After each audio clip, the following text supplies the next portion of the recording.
ಜೇನು ಕುರುಬ ಮಕ್ಕಳು ದೂರಿ ದೂರಿ ನಂಗ ಕಾಡಿಗೆ ಅರಸಾರು ದೂರಿ ದೂರಿ. ಗಿರಿಜನರ ಬದುಕು ಬವಣೆ, ಆದಿವಾಸಿಗಳ ಸಂಸ್ಕೃತಿ ಸಂಪ್ರದಾಯ, ಆಚಾರ ವಿಚಾರಗಳ ಪ್ರತಿಬಿಂಬ. ಅಂದಿನ ಕಾಲಕ್ಕೂ ಇಂದಿನ ಕಾಲಕ್ಕೂ ಬದಲಾವಣೆಯಾಗುತ್ತಿರುವ ಕಾಡು ಮಕ್ಕಳ ಸಂಸ್ಕೃತಿಯ ಪ್ರಗತಿಯ ಮುನ್ನೋಟವೇ ನಂಗಕಾಡು ನಂಗಜನ. ಸುಖಿಯ ಕುರುಬಾರು ದೂರಿ ದೂರಿ. ತಪ್ಪದೆ ಕೇಳಿ ನಿಮ್ಮ ನೆಚ್ಚಿನ ಜನಧ್ವನಿ ಸಮುದಾಯ ಬಾನುಲಿಯಲ್ಲಿ. ನಂಗ ಕಡವೆ ಜೊತೆ ಕಾಡಾಟ ದೂರಿ ದೂರಿ ನಂಗ ಕಾಡಿಗೆ ಅರಸಾರು ದೂರಿ ದೂರಿ. ಆತ್ಮೀಯ ಜನಧ್ವನಿ ಕೇಳುಗರಿಗೆಲ್ಲ ನಮಸ್ಕಾರ. ನೀವು ಕೇಳ್ತಾ ಇದ್ದೀರಾ ಜನಧ್ವನಿ ರೇಡಿಯೋ. ಇದು 90.8 ಕಂಪನಾಂಕದಲ್ಲಿ ಸರಗೂರಿನಿಂದ ಪ್ರಸಾರವಾಗುತ್ತಿರುವ ಮೈಸೂರಿನ ಮೊಟ್ಟ ಮೊದಲ ಸಮುದಾಯ ರೇಡಿಯೋ. ನಾನು ನಿಮ್ಮ ರೇಡಿಯೋ ಗೆಳೆಯ ಶ್ರೀಕಾಂತ್ ಸರಗೂರು. ಗಿರಿಜನರ ಸಂಸ್ಕೃತಿ ಸಂಪ್ರದಾಯ, ಅವರ ಆಚಾರ ವಿಚಾರ ಹಾಗೂ ಅವರ ಅಭಿವೃದ್ಧಿಯ ಚಿಂತನೆಗಳನ್ನೊಳಗೊಂಡ ನಂಗಕಾಡು ನಂಗಜನ ಕಾರ್ಯಕ್ರಮಕ್ಕೆ ಆತ್ಮೀಯವಾದ ಸ್ವಾಗತವನ್ನು ಕೋರುತ್ತಿದ್ದೇನೆ. ಪ್ರಿಯ ಕೇಳುಗರೆ, ಇಂದಿನ ನಮ್ಮ ನಂಗಕಾಡು ನಂಗಜನ ಕಾರ್ಯಕ್ರಮದಲ್ಲಿ ನಾವಿದ್ದೇವೆ ಎಚ್.ಡಿ.ಕೋಟೆ ತಾಲೂಕಿನ ಎನ್ಬೆಳ್ತೂರು ಗ್ರಾಮ ಪಂಚಾಯತಿ ವ್ಯಾಪ್ತಿಗೆ ಒಳಪಡುವ ಉದ್ಬೂರು ಹಾಡಿಯಲ್ಲಿ.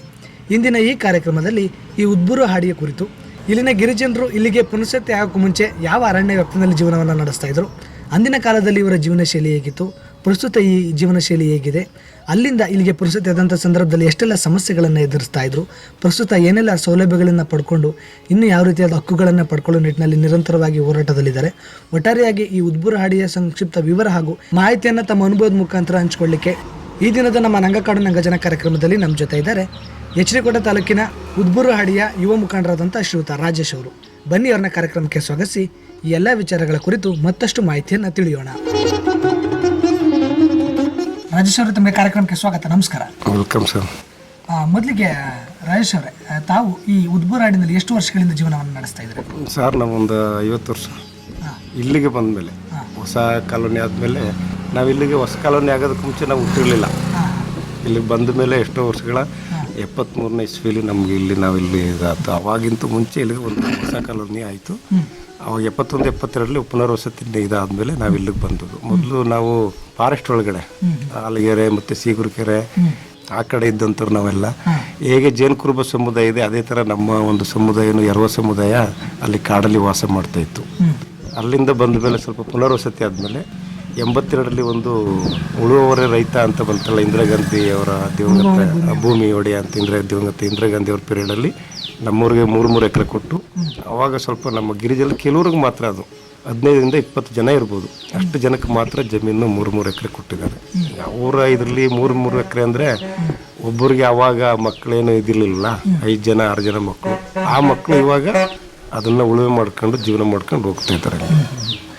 ಅಂದಾಜು ಎಷ್ಟು ಕುಟುಂಬ ಇಲ್ಲಿ ಜೀವನ ಮಾಡ್ತಾರೆ? ಇಲ್ಲಿ ಒಂದು 125, 130 ಕುಟುಂಬ ಗಂಟಿದೆ. ಎಲ್ಲ ಒಂದೇ ಸಮುದಾಯ, ಬೇರೆ ಯಾವುದೇ ಸಮುದಾಯ ಇಲ್ಲ, ಎರವ ಸಮುದಾಯ. 120 ಕುಟುಂಬ ಹೊಸ. ಇಲ್ಲಿ ಪುನಸತ್ತಿ ಆಗೋಕ್ಕೂ ಮುಂಚೆ ಸರ್, ಯಾವ ಅರಣ್ಯ ವ್ಯಾಪ್ತಿನಲ್ಲಿ ಹೆಚ್ಚಿನದಾಗಿ ಇಲ್ಲಿನ ಗಿರಿಜನರು ಜೀವನ ನಡೆಸ್ತಾ ಇದ್ದಾರೆ? ನಾವು ನಾಗರೋಳೆ, ಈಗ ಏನು ಆಗಿದೆ ಟೈಗರ್ ಪ್ರಾಜೆಕ್ಟ್ ಅಂತ, ಆ ನಾಗರೋಳೆ ಇದಕ್ಕೆ ಸೇರಿದಂಗೆ ನಮಗೆ ಆಲಗೆರೆ ಈ ಕಡೆ ಎಲ್ಲ ಇದ್ದು ನಾವು ಕುಂಬಳಗೊಲ್ಲಿ ಅಂತ ಇದೆ ಅಲ್ಲಿ, ಮತ್ತೆ ಫಾರೆಸ್ಟಲ್ಲಿ ನಮ್ಮ ಮೂಲ ಇದ್ದದೇ ಫಾರೆಸ್ಟ್ನಲ್ಲಿ, ಅಲ್ಲಿ ನಾವು ವಾಸ ಮಾಡ್ತು ಫಾರೆಸ್ಟ್. ಹಾಗಾಗಿ ಈ ಕಡೆ ಬಂದ ಮೇಲೆ ಸ್ವಲ್ಪ ಜನ ಈ ಕಡೆ ಬಂದು ಸ್ವಲ್ಪ ಜನ ಫಾರೆಸ್ಟ್ ಒಳಗಡೆ ಇವಾಗಲೂ ಇದ್ದಾರೆ ನಮ್ಮ ಯಾರೋ ಸಮುದಾಯ. ಹೇಗಿದ್ದು ಸರ್ ಅಲ್ಲಿನ ಜೀವನ ಶೈಲಿ? ಅಂತ ನಮ್ಮ ಜೀವನ ಶೈಲಿ ಸರ್, ಅವಾಗ ಅಲ್ಲಿ ನಾವು ಆರೋಗ್ಯವಾಗಿದ್ದು ಎಲ್ಲ ರೀತಿಯಲ್ಲೂ. ಯಾವುದೇ ನಮಗೆ ಈಗೇನಿದೆ ಈಗ ಮಾಡರ್ನ್ ಆರೋಗ್ಯದಲ್ಲಿ, ಮೊದಲು ನಮ್ಗೆ ಈ ಥರ ಏನು ಸಮಸ್ಯೆಗಳೈತಿಲ್ಲ. ಯಾವುದೇ ಹಾಸ್ಪಿಟ್ಲ್ ನಮಗೆ ನಮ್ಮ ಹಿರೀಕರೆಲ್ಲ ಯಾರು ಜಾಸ್ತಿ ಹಾಸ್ಪಿಟ್ಲಿಗೆ ಹೋದೋರಲ್ಲ. ಇವಾಗ ನಾವುಗಳು ಮಾತ್ರ ನಮ್ಗೆ ಅದು ಇದು ಅಂದ್ಕೊಂಡು ಇವಾಗ ಬಂದು. ಮೊದಲು ನಮ್ಗೆ ಕ್ಯಾನ್ಸರ್ ಅನ್ನೋದೇ ಗೊತ್ತಾಗಿತ್ತಿಲ್ಲ, TB ಕಾಯಿಲೆ ಅನ್ನೋದೇನು, ಈಗ ಕ್ಷಯ ರೋಗ ಅನ್ನೋದು ನಮ್ಮವ್ರಿಗೆ ಯಾರಿಗೂ ಗೊತ್ತಿರಲಿಲ್ಲ. ಇತ್ತೀಚೆಗೆ ಎಲ್ಲ ರೋಗಗಳಿಗೂ ನಮ್ಮವರು ಬಲಿಪಶು ಆಗ್ತಾ ಇದ್ದಾರೆ. ಕ್ಯಾನ್ಸರಲ್ಲೇ ಜಾಸ್ತಿ ನಮ್ಮವರು. ಈಗ ಒಂದು 5-6 ವರ್ಷದಿಂದ ನಾವು ನೋಡ್ತಾ ಇದ್ದೀವಲ್ಲ, ಕ್ಯಾನ್ಸರಿಂದ ಹೆಚ್ಚು ಕಡಿಮೆ ಒಂದು 8ರಿಂದ 9 ಜನ ಸತ್ತಿದ್ದಾರೆ ನಮ್ಮ ಜನಾಂಗದಲ್ಲಿ. ಪ್ರತಿನಿತ್ಯ ಜೀವನ ಶೈಲಿ ಸರ್ ಅದೇ. ಮೊದಲು ಕೂಲಿ ಮಾಡ್ಕೊಂಡು ಜೀವನ ಮಾಡ್ತಾ ಜೀತ ಪದ್ಧತಿ ಅಂದರೆ ಎರವ ಸಮುದಾಯ. ಎಲ್ಲ ಕಡೆ ಕುಡಗಲ್ಲಿ ಇರ್ಬೋದು, ಇಲ್ಲ ಇಲ್ಲಿ ಬೇರೆ ರೈತ ಸಮುದಾಯವ್ರ ಮನೇಲಿ ಹೋಗಿ ಜೀತ ಮಾಡ್ಕೊಂಡು ಅಲ್ಲಿ ಕೊಡೋಂಥ ಅವ್ರ ಮನೇಲಿ ಕೊಟ್ಟಂತ ಇದನ್ನ ಊಟ ಮಾಡ್ಕೊಂಡಿದ್ದೆ. ಇವಾಗ ಏನಿಲ್ಲ, ಸರ್ಕಾರದಿಂದ ಸ್ವಲ್ಪ ಫ್ರೀ ರೇಷನ್ನು ಮತ್ತು ಸರ್ಕಾರ ಸವಲತ್ತುಗಳಾಗ್ತೊಟ್ಟಿಂದ ಸ್ವಲ್ಪ ಊಟ ಪಾಠದಲ್ಲೆಲ್ಲ ಸ್ವಲ್ಪ ಪರವಾಗಿಲ್ಲ. ಆದ್ರೂ ನಮ್ಮ ಹಕ್ಕು ತಗೊಳಕ್ಕೆ ನಮ್ಮ ಕೈಲಿ ಆಗಲ್ಲ. ಅದು ಈಗ ಅಂತಲ್ಲ, ನಾವು ಏನೇ ಎಜುಕೇಷನ್ ಮಾಡ್ಕೊ ಹೋದ್ರೂ ನಮ್ಮ ಹಕ್ಕು ತಗೊಳಕ್ಕೆ ನಮ್ಗೆ ಆಗಲ್ಲ. ಯಾಕಂದ್ರೆ ನಮ್ಮಲ್ಲಿ ಈಗ ಎಷ್ಟೋ ಜನ ವಿದ್ಯಾವಂತರಿದ್ದಾರೆ, ಆ ವಿದ್ಯಾವಂತರು ಕೆಲವು ಜನ ಇದು ಯಾವುದೇ ಉದ್ಯೋಗ ಹೋಗ್ಬೇಕಂದ್ರೂ ಕಷ್ಟ ಇದೆ. ಯಾಕೆ ನಮ್ಮಲ್ಲಿ ಒಂದು PUC ಮಾಡಿದ್ರೆ ಸಾಕು, ಯಾಕೆ ಹಾಸ್ಟೆಲ್ ಕೊಡ್ತಾರೆ, PUC ಮುಗೀತು ಮನೇಲಿ ಇರ್ತಾರೆ. ಕೆಲವು ಆಯ್ದಂತ 1-2% ಅಷ್ಟು ಮಕ್ಕಳು ಡಿಗ್ರಿ ಮಾಡಿದ್ದಾರೆ, ಅವರು ಪಾಪ ಕೆಲಸ ಇಲ್ತಾನೆ ಕೂಲಿ ಮಾಡೋಕ್ಕೆ ಹೋಗ್ತಾರೆ. ಆಮೇಲೆ ದುಶ್ಚಟಗಳು ತುಂಬ ಆಗ್ಬಿಡ್ತು. ಎಲ್ಲಿ ಕೆಲಸ ಇಲ್ಲ ಅಂದಾಗ ನಮ್ಮಲ್ಲಿ ಕೂಲಿಗೆ ಹೋಗ್ತಾರೆ. ಕೂಲಿಗೆ ಹೋದಾಗ ಅಲ್ಲಿ ಕೂಡ ಅಂಥದ್ದು ಈಗ ಮಕ್ಕಳ ಭವಿಷ್ಯ ರೂಪಿಸೋದೇ ಕಷ್ಟ ಆಗ್ಬಿಟ್ಟಿದೆ. ಈಗ ನಮ್ಮ ಒಂದು ಸಮುದಾಯಕ್ಕೆ ಬೇರೆ ಬೇರೆ ಸಮುದಾಯ ಯಾವಾಗ ಸೇರಿದ್ರು ಅಲ್ಲಿಂದ ನಮಗೂ ಸ್ವಲ್ಪ ಎಡವಟ್ಟಾಗಿದೆ. ಈಗ ಬೇರೆ ಓದೋರ್ಗೂ ಕೆಲಸ ಇಲ್ಲ, ನಮ್ಮವ್ರಿಗೂ ಓದ್ರ ಪ್ರಯೋಜನ ಏನೋ ಒಂದು ಲೆವೆಲ್ಗೆ ಬಂದ್ಬಿಟ್ರು. ಮತ್ತೆ ನಾವು ಮೂಲ ಏನಿದೆ ಆ ಒಂದು ಮೂಲಕ್ಕೆ ಹೋಗ್ಬೇಕು ಅನ್ನೋ ಒಂದು ರೀತಿ ಆಗ್ಬಿಟ್ಟಿದೆ ಈಗಲ ಒಂದು ಪರಿಸ್ಥಿತಿ. ಯಾವುದೇ ಮೀಸಲಾತಿ ಕೊಟ್ಟರು ನಮ್ಗೆ ಎಲ್ಲಿ ಬರ್ತಾ ಇದೆ, ನಮ್ಗೆ ಅಲ್ಲಿ ಕೊಟ್ಟರು ನಮ್ಮ ಹತ್ರ ಬಂದು ತಲುಪೋದೇ ಕಷ್ಟ. ಹಾಗಾಗಿ ತುಂಬ ಶ್ರಮ ಇದೆ. ನಮ್ಮ ಮಕ್ಕಳು 1% 2% ಉದ್ಯೋಗಿಗಳಿದ್ದಾರೆ, ಇಲ್ಲ ಅಂತಲ್ಲ, ಸರ್ಕಾರಿ ಉದ್ಯೋಗಿಗಳು. ಅವ್ರಿಗೂ ಸರಿಯಾಗಿ ಈಗ ಬೇರೆ ರೀತಿಲಿ ಆಗ್ಬೋದು. ಈಗ ಅವ್ರಿಗೆ ಮುಂಬಡ್ತಿ ಕೊಡ್ಬೇಕಾದ್ರೂ ಈಗ ಎಲ್ಲ ಸಮುದಾಯ ಸೇರೋದ್ರಿಂದ ನಮ್ಮದೇ ಆದಂಥ ಆದಿವಾಸಿ ಸಮುದಾಯ ಇದ್ದಾಗ ನಮ್ಗೆ ಮುಂಬಡ್ತಿದ್ದಾಗ ಬೇರೆ ಬೇರೆ ಉದ್ಯೋಗ ಹೋಗೋರು. ಈಗ ಏನು ಕೆಳಮಟ್ಟಕ್ಕೆ ಹೋಗಿರ್ತಾರೆ ಅದೇ ಮಟ್ಟದಲ್ಲೇ ಇದ್ದಾರೆ ಹೊರತು ಬೇರೆ ಯಾವುದೇ ಇದಕ್ಕೆ ಉನ್ನತವಾದ ಉದ್ಯೋಗ ಹೋಗೋಕ್ಕಾಗಿಲ್ಲ. ಸರ್, ಅದೇ ರೀತಿ ಈಗ ತಮ್ಮ ಎರವ ಸಮುದಾಯ ಕೂಡ ಕಾಡಿನಲ್ಲಿ ಜೀವನವನ್ನು ನಡೆಸ್ತಾ ಇತ್ತು. ಈ ತಮ್ಮ ಎರವ ಸಮುದಾಯ ಈ ವ್ಯಾಪ್ತಿನಲ್ಲಿ ಅರಣ್ಯದಲ್ಲಿ ಜೀವನ ಮಾಡ್ತಂಥ ಸಂದರ್ಭದಲ್ಲಿ ಇತರೆ ಜನಾಂಗ ಏನು ಕಂಡು ಬರುತ್ತೆ, ಜೇನು ಕುರುಬ ಆಗಿರ್ಬೋದು, ಬೆಟ್ಟ ಕುರುಬ ಆಗಿರ್ಬೋದು, ಆ ಜನಾಂಗಕ್ಕೆ ತಕ್ಕಂತೆ ಜೀವನ ನಡೆಸಿತ್ತು ಇಲ್ಲ ತಮ್ಮ ಎರವ ಜನಾಂಗದ ಜೀವನ ಶೈಲಿಗೂ ಈ ಜನಾಂಗದ ಜೀವನ ಶೈಲಿಗೂ ಎಷ್ಟು ವ್ಯತ್ಯಾಸಗಳಿತ್ತು ಸರ್? ಸರ್, ಈಗ ನಮ್ಮಲ್ಲಿ ಈಗ ಜೇನು ಕುರುಬ ಸಮುದಾಯ ಏನು ಮಾಡ್ತು, ಕಾಡಲ್ಲಿ ಜೇನು ಇವನ್ನ ಸಂಗ್ರಹಿಸ್ತಿದ್ರು. ನಮ್ಮದು ಹಂಗಿಲ್ಲ. ನಾವು ನಲ್ಲಿಕಾಯಿ, ಮೇಣ ಇವಕ್ಕೆಲ್ಲ ನಾವು ಹೋಗ್ತಾ ಇದ್ದೋ. ಕಿರು ಉತ್ಪನ್ನಗಳು ನಮ್ಮ ಹಿರೀಕರೆಲ್ಲ ಹೋಗಿದ್ದಾರೆ, ನಾವು ಹೋಗಿಲ್ಲ. ನಾವು ಯಾಕಂದ್ರೆ ಇಲ್ಲಿಗೆ ಬಂದ್ಮೇಲೆ ನಮಗೆ ಫಾರೆಸ್ಟಲ್ಲಿ ನಮ್ಗೆ ಯಾವ್ದನ್ನೂ ಅಲೌ ಮಾಡಲ್ಲ. ಕೆಲವು ಆಯ್ದ ಅರಣ್ಯ ಪ್ರದೇಶಗಳು ಮಾತ್ರ ಬಿಡ್ತಾ ಇದ್ದಾರೆ, ಬಾಕಿ ಎಲ್ಲೂ ಬಿಡ್ತಾ ಇಲ್ಲ. ಯಾಕಂದ್ರೆ ನಮ್ಮ ಕಾಡು ನಮ್ಮ ಹಕ್ಕು ಅಂದರೆ ಸುಮ್ಮನೆ ನಾಮಕ ಹೊಸ್ತೆಗಾಗಿದೆ ಅಷ್ಟೇ. ಈಗ ನಮ್ಮ ಗಿರಿಜನರಿಗೆ ಎಲ್ಲಿದೆ ಲ್ಯಾಂಪ್ಸ್ ಇದೆ, ಎಷ್ಟು ಲ್ಯಾಂಪ್ಸ್ಗೆ ನಾವು ಮೇಣ, ನಲ್ಲಿಕಾಯಿ, ತುಪ್ಪ ಹೋಗ್ತಾ ಇದೆ. ಇಲ್ಲಿ ಬಿಟ್ರೆ ತಾನೇ ನಾವು ಹೋಗೋಕ್ಕೆ. ಹಾಗಾಗಿ ನಮ್ಮಲ್ಗೂ ತೊಂದರೆ ಇದೆ. ನಮಗೆ ನಮ್ಮ ಸಮುದಾಯ ಹೋದ್ರೆ ಇಲ್ಲಿ ನಲ್ಲಿಕಾಯಿಗೆ ಹೋಗೋರು, ಅಲ್ಲಿ ತಗೊಬರೋರು, ಅದನ್ನ ತಗೋ ಲ್ಯಾಂಪ್ಸ್ ಕೊಟ್ರಿ. ಅವಾಗ ಹೆಚ್ಚು ಕಡಿಮೆ ಒಂದು ಕ್ವಿಂಟಲ್ಗೆ 30 ರೂಪಾಯಿ ಏನೋ ಇತ್ತು ಅವಾಗ. ಇವಾಗ ಅದು ಜಾಸ್ತಿ ಆಗಿದೆ, ಅಂದರೆ ಸಂಗ್ರಹಿಸಕ್ಕೆ ಆಯ್ತಲ್ಲ. ಈಗ ಹೋದಾಗ ಏನಾಗುತ್ತೆ, ನಮ್ಮವರು ಯಾರು ಹೋಗಲ್ಲ. ಈಗಲ ಕಾಲದವ್ರು ಯಾರು ಕಾಡಿಗೆ ಹೋಗಿ ಆ ಥರ ಸಂಗ್ರಹಿಸೋ ಒಂದು ಸಂಪ್ರದಾಯ ಬೆಳೆಸ್ಕೊಂಡಿಲ್ಲ. ನಮ್ಮಲ್ಲೂ ತುಂಬ ಪ್ರಾಬ್ಲಮ್ ಇದೆ. ನಮ್ಮ ಎರವ ಸಮುದಾಯ ಮೊದಲು ಮೂಲ ಅಲ್ಲಿಂದ ಬಿಟ್ಟು ಕಾಡಿಂದ ಓಡಿಸಿದ್ಮೇಲೆ ನಾವು ಬಂದು ಹಳೆ ಊರು ಅಂತ ಇತ್ತು, ಉರುಳಿಪುರ ಅಂತ, ಅಲ್ಲಿದ್ದು ಅಲ್ಲಿಂದ ಬಂದಿದ್ದು ಪುನರ್ವಸತಿ ಮಾಡಿದಾಗ ಇದಕ್ಕೆ ಅಶೋಕಪುರ ಅಂತ ಮೊದಲು ನಾಮಕರಣ ಇತ್ತು. ಅದಾದಮೇಲೆ ಇದನ್ನು ಪುನರ್ವಸತಿ ಆದಾಗ ಉದ್ಬುರಾಡಿ ಅಂದ್ಕೊಂಡು ಮಾಡಿದ್ರು. ಆಮೇಲೆ ಆಶ್ರಮ ಸ್ಕೂಲ್ ಕೊಟ್ಟರು. ಅಲ್ಲಿ ಕೆಲವರು ಆಶ್ರಮ ಸ್ಕೂಲಲ್ಲಿ ಓದಿ ಏನೋ ಒಂದು ಸಣ್ಣ ಪುಟ್ಟ ಉದ್ಯೋಗ ಅನ್ಕೊಂಡಿದ್ದಾರೆ. ಪೊಲೀಸ್ ಡಿಪಾರ್ಟ್ಮೆಂಟ್ಲಿ ಇರ್ಬೋದು, ಎಜುಕೇಷನ್ ಡಿಪಾರ್ಟ್ಮೆಂಟ್ಲಿ ಇಲ್ಲ. ಈಗ D.Ed ಮಾಡಿಬಿಟ್ಟು ಮಕ್ಕಳು ಪಾಪ ಈಗ ಆಶ್ರಮ ಸ್ಕೂಲಲ್ಲಿ ಅವರೇ ಗೆಸ್ಟ್ ಟೀಚರಾಗಿ ಹೋಗ್ತಾ ಇದ್ದಾರೆ, ಯಾರನ್ನೂ ಎಜುಕೇಷನ್ ಡಿಪಾರ್ಟ್ಮೆಂಟ್ಗಿಲ್ಲ.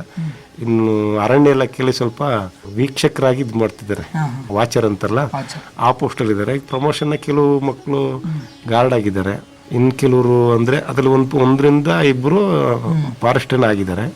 ಇನ್ನು ಪೊಲೀಸ್ ಇಲಾಖೆಯಲ್ಲಿ ಒಬ್ಬರು ಇದ್ದಾರೆ, 1-2-3 ಜನ. ತೋಟಗಾರಿಕೆಯಲ್ಲಿ ಇದ್ರು, ರಿಟೈರ್ಡ್ ಆಗಿದ್ದಾರೆ. ಕೆಲವರು ಇದ್ದಾರೆ ತೋಟಗಾರಿಕೆಯಲ್ಲಿ.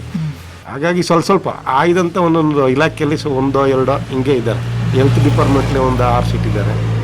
ಹಿಂಗೆ ಎರವ ಸಮುದಾಯದಲ್ಲಿ ಸ್ವಲ್ಪ ನಾಗರಿಕತೆಗೆ ಬಂದ್ರೂ ನಮಗೆ ನಾಗರಿಕತೆ ಎಂದು ಗೊತ್ತಿದ್ರು ನಾವು ಪಡ್ಕೊಳಕ್ಕಾಯ್ತಲ್ಲ, ಆ ಥರ ಆಗಿದೆ. ಕೆಲವು ಮಕ್ಕಳು ಈಗ ದುಶ್ಚಟಗಳು ತುಂಬ, ಸರ್ಕಾರ ಎಲ್ಲನೂ ಬ್ಯಾನ್ ಮಾಡ್ತೀನಿ ಅಂತ. ಈಗ ಪಾನ್ ಪರಾಗು, ಅನ್ಸು, ಪಾಕೆಟು, ಈ ಡ್ರಿಂಕ್ಸ್ಗಳಿಂದ ನಮ್ಮ ಸಮುದಾಯ ಕೆಲವರು ಹಿಂದೆ ಹೋಗ್ತಾ ಇದ್ದಾರೆ. ತಿಳುವಳಿಕೆ ಇದ್ರೂ ಸಮುದಾಯದಲ್ಲಿ ಸ್ವಲ್ಪ ಇನ್ನೂ ಬೆಳವಣಿಗೆ ಆಗಬೇಕಾಗಿದೆ ಸರ್. ಅದೇ ರೀತಿ ಈಗ ತಮ್ಮ ಎರವ ಸಮುದಾಯ ಅರಣ್ಯದಲ್ಲಿ ಜೀವನವಂತ ಮಾಡ್ತಿದ್ದಂಥ ಸಂದರ್ಭದಲ್ಲಿ ಹೆಚ್ಚಿನದಾಗಿ ಕಿರು ಉತ್ಪನ್ನಗಳನ್ನು ಅವಲಂಬಿಸಿರ್ತಿತ್ತು. ಆ ಕಿರು ಉತ್ಪನ್ನಗಳನ್ನ ತಂದು ಜೀವನ ಮಾಡೋದಾಗಿರ್ಬೋದು, ಅದನ್ನು ಮಾಡ್ತಾ ಇದ್ರು ಸರ್. ಇದ್ರ ಜೊತೆಗೆ ಬೇರೆ ಇನ್ಯಾವ ಕೆಲಸ ಕಾರ್ಯಗಳಲ್ಲಿ ತೊಡಗ್ತಾ ಇದ್ರು ಸರ್? ಉದಾಹರಣೆ ಕೃಷಿ ಆಗಿರ್ಬೋದು. ಕೃಷಿಲೂ ತೊಡಗ್ತಿದ್ದು, ಮತ್ತು ಜೀತ ರೈತ ಸಮುದಾಯದವ್ರ ಜೊತೆ ಅವರು ನಮ್ಮನ್ನು ಜೀತಕ್ಕೆ ಕರ್ಕೊತಿದ್ದು. ವರ್ಷಕ್ಕೆ ಇಷ್ಟು, ಅವಾಗ 500 ರೂಪಾಯಿ ಕೊಟ್ಟರೆ ದೊಡ್ಡದು, ಆ ಥರದಲ್ಲೇ ಇದು ಮಾಡ್ತಿರು. ನಮಗೆ ಕೃಷಿ ಮಾಡೋಕ್ಕೆ ಅಂತಂದರೆ ನಮ್ಮ ಹಿರೀಕರು ಏನು ಮಾಡ್ತಿರು ಅಂದರೆ ನಮ್ಗೆ ಯಾವುದೇ ರೀತಿ ಊಟ ಬಟ್ಟೆ ಅದರಲ್ಲಿ ಸ್ವಲ್ಪ ತೊಂದರೆ. ಆ ಟೈಮಲ್ಲಿ ಅವರು ಕೆಲವೊಂದು ಆಸೆ ಆಮಿಷಗಳಿಗೆ ಬಲಿಯಾಗಿದ್ರು ನಮ್ಮ ಹಿರೀಕರೆಲ್ಲ. ಈಗ ಒಬ್ಬೊಟ್ಟಿಗೆ 3 ಎಕರೆ ಜಮೀನು ಕೊಟ್ಟವರು ಇದ್ದಾರೆ, ತಿರುಗಿ 1 ಎಕರೆ ಇದು ಆ ಥರ ಎಲ್ಲ ಕೊಟ್ಟು ರೈತರಿಗೆ ಕೊಟ್ಟಿದ್ರು ಆ ಟೈಮಲ್ಲಿ. ಅದನ್ನು ಅದೇ ಅಂದರೆ SPT ಕೇಸ್ ಆದಾಗ ಅದನ್ನ ಮತ್ತೆ ನಮಗೆ ಪಡಿಸ್ಕೊಟ್ರು. ಮೊನ್ನೆ DC ಅವರು ಇದ್ರು, ಬ್ರಹ್ಮದತ್ ಅಂತ. ಆ ಟೈಮಲ್ಲಿ ನಮಗೆ ಎಲ್ಲರಿಗೂ ಇದು ಮಾಡಿ ಪುನರ್ವಸತಿನ ಕಲ್ಪಿಸ್ಕೊಟ್ರು. ನಾವು ಜಾಸ್ತಿ ನಮ್ಮ ಎರವ ಸಮುದಾಯ ಜೀತ ಕೂಲಿ ಜೀತ ಕಿರು ಉತ್ಪನ್ನ ಅಂದ್ಕೊಂಡು ಆ ಟೈಮ್ ಬಂದಾಗ ನಲ್ಲಿಕಾಯಿ ಮತ್ತು ಇವನ್ನ ಕೆಲವು ವರ್ಷತಿದ್ರು ಅಷ್ಟೇ. ನಮ್ಮ ಮೂಲ ಕಸುಬು ಜೀತ. ಇವಾಗಲೂ ಇದ್ದಾರೆ, ಈಗಲೂ ಕೊಡಗಲ್ಲಿ ನಮ್ಮ ಯಾರು ಸಮುದಾಯ ತುಂಬ ಜೀತ ಇದರಲ್ಲೇ ಇದ್ದಾರೆ. ಲೈನ್ಗಳಲ್ಲಿ ಕೊಡಗ ಜೊತೆಯಲ್ಲಿ ಅಲ್ಲಿ ಲೈನು ಅಂತ ಬರುತ್ತೆ, ಆ ಲೈನಲ್ಲಿ ಇನ್ನೂ ಕೆಲಸ ಮಾಡ್ಕೊಂಡು ಇನ್ನೂ ಇದ್ದಾರೆ. ಇವಾಗಲೂ ಕೆಲವರು ಜೀತ ಪದ್ಧತಿಲೇ ಇದ್ದಾರೆ, ಇಲ್ಲ ಅಂತ ಸರ್. ಅದೇ ಈಗ ಪ್ರಸ್ತುತವಾಗ್ಲೂ ಜೀತ ಕೆಲಸ ಮಾಡುವಂಥದ್ರಿಂದ ಈಗ ಕಾಯ್ದೆನೂ ಕೂಡ ಇದೆ, ಜೀತ ನಿರ್ಮೂಲನಾ ಪದ್ಧತಿ ಕಾಯ್ದೆ, ಜೀತ ನಿರ್ಮೂಲನೆ ಕಾಯ್ದೆನೂ ಕೂಡ ಇದೆ. ಇದರನ್ವಯ ಯಾವ್ದು ರೀತಿಯ ಕ್ರಮಗಳು ಕೈಗೊಳ್ಳಿಲ್ವಾ ಸರ್? ತಕ್ಕೊಂಡಿದ್ರು ನಮ್ಗೇನಾಗಿದೆ, ಜೀತ ಮಾಡಿದ್ರಲ್ಲ ಅವ್ರಿಗೆ ಯಾವುದೇ ರೀತಿ ಅನುದಾನ ನಮ್ಮ ಸಮುದಾಯದಲ್ಲಿ ಯಾರಿಗೂ ಬಂದಿಲ್ಲ. ಈಗ ನಮ್ಮ ಕೆಲವು ಸಮುದಾಯಗಳಿಗೆ ಬಂದಿದೆ. ಈಗ ನಮ್ಮ ಒಂದು ಅದೇ ನಾವು SC ST ಅಂತೀವಲ್ಲ, ಈ ಸಮುದಾಯದಲ್ಲಿ ಬಂದಿದೆ. ನಮ್ಮ SC ಸಮುದಾಯದವ್ರಿಗೆ ಕೆಲವರು ತಕೊಂಡಿದ್ದಾರೆ.